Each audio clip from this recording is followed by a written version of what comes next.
Salut le monde, j'espère que vous allez bien. Je m'appelle Jérémy et je ne suis que moi. Et aujourd'hui, j'aurais voulu qu'on se pose une question qui pourrait permettre de mieux saisir ce qui nous importe vraiment et de connecter peut-être un peu avec ce qui fait sens pour nous dans notre vie.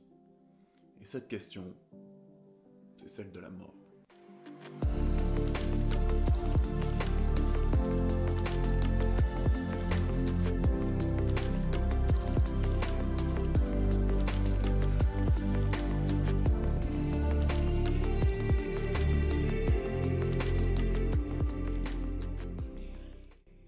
Il y a quelque chose qui est assez frappant chez l'humain, c'est que on a beau savoir qu'on va mourir, on a beau, pour beaucoup d'entre nous, je pense, avoir peur de la mort, eh bien, pour autant, on vit souvent comme si on n'allait jamais mourir.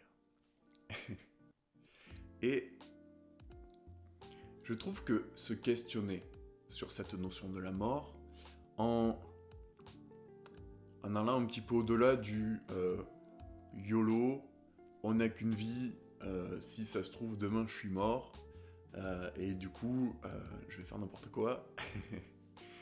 Se questionner avec un petit peu d'attention et de profondeur sur cette question, je pense que ça permet de faire ressortir ce qui est un peu essentiel pour nous, ce qui fait vraiment sens, et au final ce pourquoi on a envie de vivre. Je m'explique.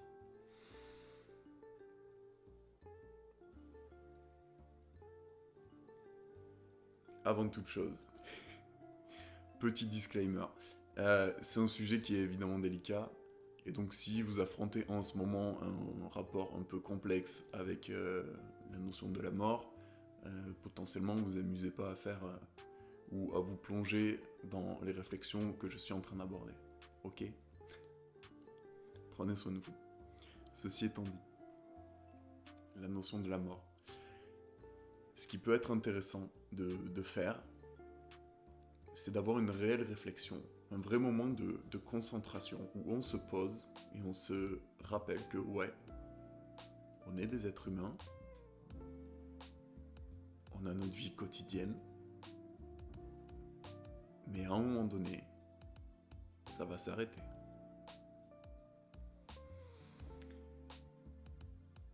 Et à travers une vraie focalisation, un vrai rappel de ça, je sais pas vous, mais moi tout de suite, ça me permet de relativiser énormément de peur que je peux avoir.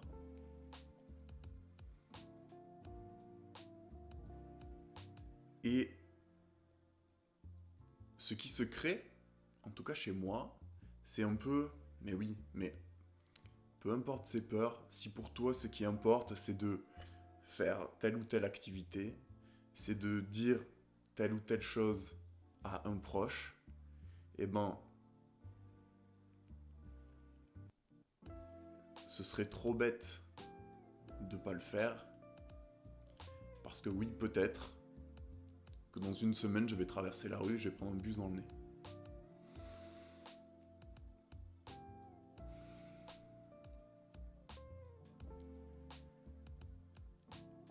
Et je trouve que lorsqu'on se plonge dans cette réflexion, ça fait ressortir du coup ce qui fait sens. Et comme je le disais, ça vient atténuer les peurs. Et peut-être que ça nous encourage à aller vers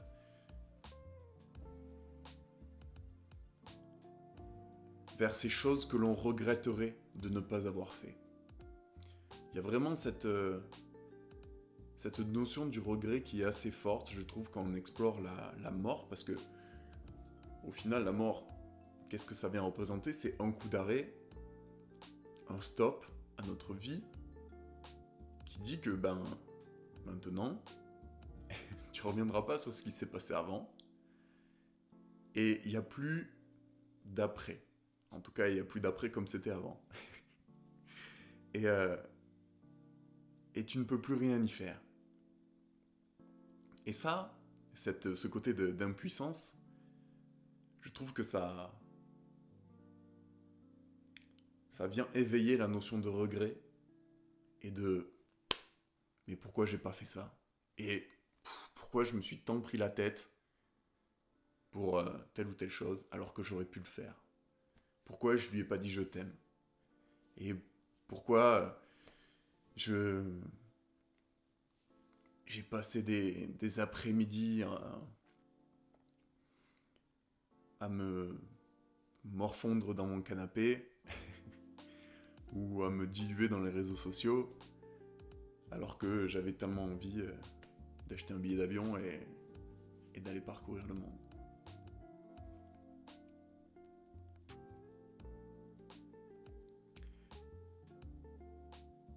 Et je trouve que c'est vraiment intéressant de voir ce qui ressort de ces pensées-là. Quels sont les regrets? Quels sont les élans de vie, justement, c'est ça que j'ai envie de faire. Et il ne s'agit pas de vivre, de se dire ouais, je vais mourir peut-être demain, à tout moment, j'en sais rien. Et du coup, je vais claquer toute ma thune, je vais commencer à vivre n'importe comment. Parce que ça, c'est... Au final, c'est très adolescent comme mécanisme. Je trouve qu'il y a un équilibre à trouver dans le... Oui, je sais pas quand est-ce que je vais mourir, mais je vais essayer de vivre pour que si ce jour-là arrive, ben, je n'ai pas des regrets sur ce qui m'est essentiel. Et en général, ce qui est essentiel, ça implique pas claquer toute sa thune et faire des folies chaque jour. Enfin, je pense. Je pense parce que il est étonnant de voir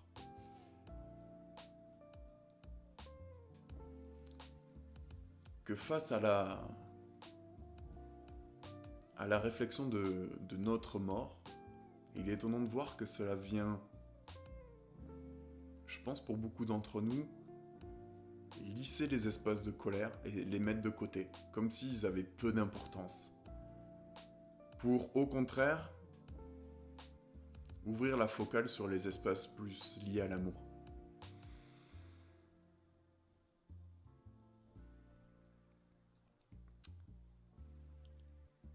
Je pense qu'on est peut-être plus nombreux à se dire ouais, ben si la semaine prochaine je suis mort, je vais regretter de ne pas avoir dit je t'aime à telle ou telle personne autour de moi, ou de ne pas avoir été sympa avec ce proche la dernière fois qu'on s'est vu. Je vais regretter de ne pas m'être excusé pour avoir eu un tel ou tel comportement envers un ami.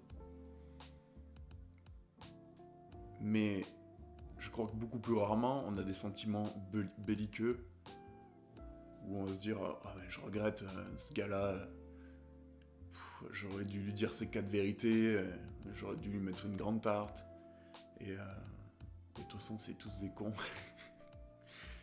Et je pense que cet aspect-là, il est moins fort.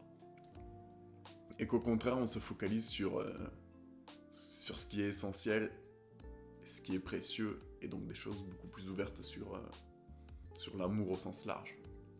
En tout cas, à mon sens.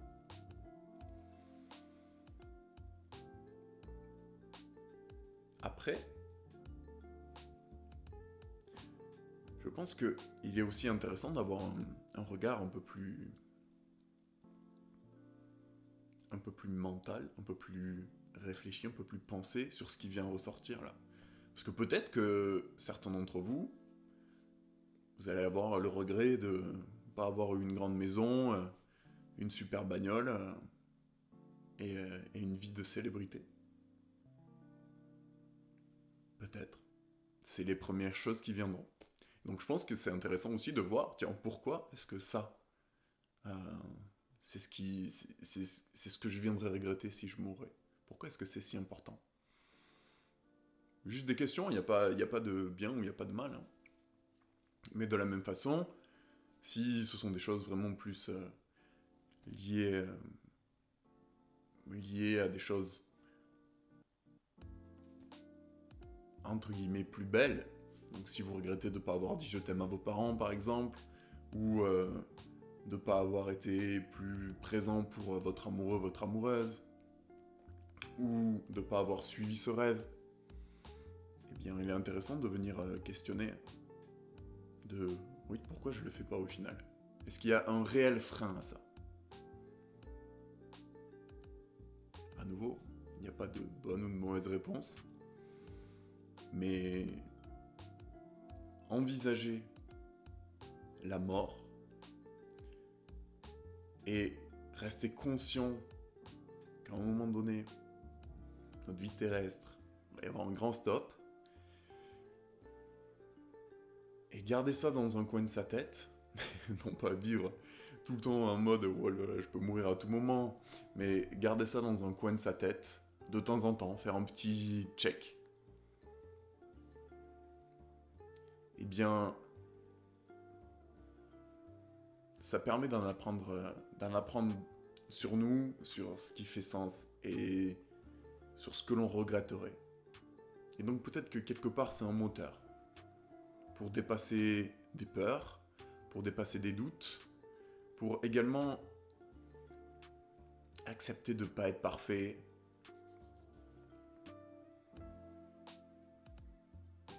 Parce que tout ça, face à la mort, je crois pas qu'on regrette d'avoir essayé quelque chose et de s'être planté.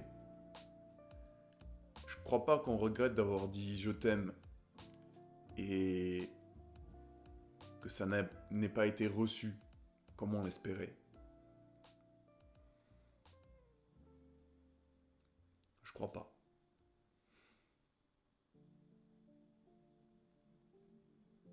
Donc il y a une vraie réflexion, je pense, et une vraie conscience à avoir sur cette notion de la mort, et une vraie réflexion à avoir sur ce qu'il en ressort. Quand vraiment on se confronte au fait que un jour ça s'arrête.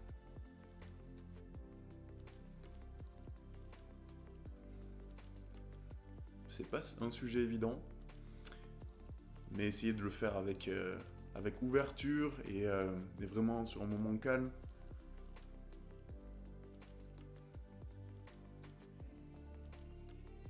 Prenez des notes peut-être, pour savoir ce qu'il en ressort.